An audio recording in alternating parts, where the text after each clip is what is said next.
In every major city, cults devoted to spiritualism, astrology, magic, and the occult flourish among the disciples of life reform. Of all the doctrines favored by the movement, none will be more influential than those preached by the Russian adventuress and telepath, Madame Helena Blavatsky.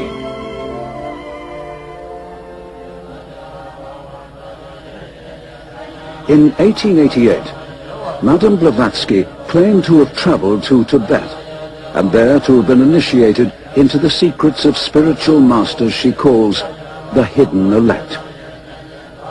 In the doctrines of occultists, the hidden elect, or the Great White Brotherhood, are believed to be humans who by initiation and self-denial have risen to become adepts. They have gained powers and knowledge beyond those of ordinary mortals. In Britain, Aleister Crowley, a magician of the Hermetic Order of the Golden Dawn, claimed in 1909 to have crossed the abyss and to have returned as an adept.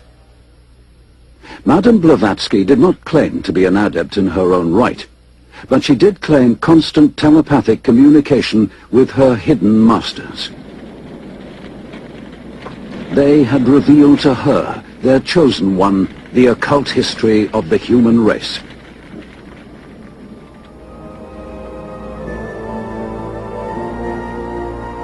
According to Madame Blavatsky, each round of the cosmic cycle has associated with it 7 root races. The first root race to evolve on Earth she calls the astral race. It was a race of pure spirit, the highest form of existence. The second race she calls the Hyperborean race. Its home was a now vanished continent in the Northern Ocean. The third race was the Lemurians. Blavatsky is clear about the reason for the fall of the Lemurian race. It had interbred with animals.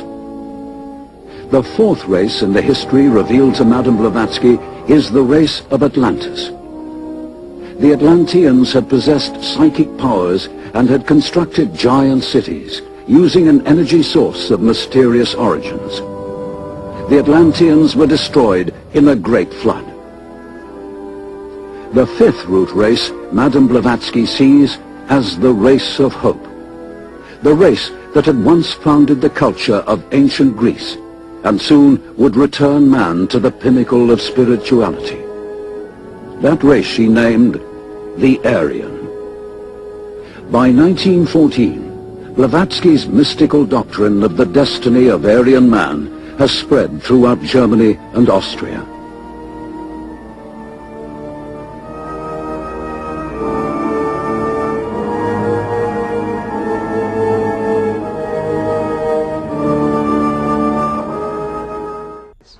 Roerich was a Russian painter and mystic who was deeply involved in theosophy and the teachings of Madame H.P. Blavatsky. He is famous for his travels into Tibet and the Far East in search of the legendary kingdom of Shambhala. But what was his relationship to FDR's Secretary of Agriculture? Roerich was considered not only a teacher, but a spiritual mentor and guru to Henry Wallace. It's believed that Wallace recommended the Great Seal to FDR because of the mystical influence Roerich held over him. The dollar bill was approved with the all-seeing eye and the truncated pyramid with the all-seeing eye on the top of the because of Nicholas Roerich. FDR's interest in the arcane and mystical was further reflected in the relationship he had with his Secretary of Agriculture, Henry Asgard Wallace. And so it was then in 1935 when Franklin Delano Roosevelt was the President of the United States, and Henry Wallace was the Secretary of Agriculture. Now, Henry Wallace was deeply involved in the occult. Wallace's interest in mysticism was well known in circles around Washington, D.C., but it was something that would eventually damage his career in American politics. H.L. Mencken dubbed Wallace the Swami, while it was also said of him that he was the only cabinet member who dabbled in the occult and who could cast a horoscope. In spite of all this, FDR ardently defended him. According to one account, when one of FDR's close advisors worried that many people considered Wallace a mystic, Roosevelt snapped, "He's not a mystic, he's a philosopher. He's got ideas, he thinks right, he'll help people think." But the question was, who was helping Wallace think? This question has been deemed critical because it was Henry Wallace who suggested to FDR that the Great Seal be placed on the back of the dollar bill. But why? But Roerich's concept of Christ, shown here in one of his paintings, was dramatically different from that of traditional Christianity. Both Roerich and Wallace were members of the Theosophical Society that was founded by Madame H.P. Blavatsky in the late 19th century. Blavatsky's view of religion can be summed up in her book, The Secret Doctrine. She makes use of the phrase, Demon est Deus inversus, which means the devil is God inverted. Her view was based on the ancient Gnostic belief that in the Garden of Eden, the serpent who tempted the woman was really an angel of light, and that God, who had created Adam and Eve, was really the devil. The reason is because God had forbidden man from partaking of the tree of knowledge, or gnosis. This is the origin of the term Gnostic, or Gnosticism. Blavatsky further argued that Jesus was only one Messiah among many, like Buddha, Krishna, and Muhammad, and that the fifth Buddha, also called the Maitreya, is the last Messiah who will come. She says he will appear as Maitreya Buddha, the last of the avatars, or way-showers. This belief and expectation are universal throughout the East. This is the event that is said to have consumed Nicholas Roerich, and that he would have taught to his devoted disciple, Henry Wallace.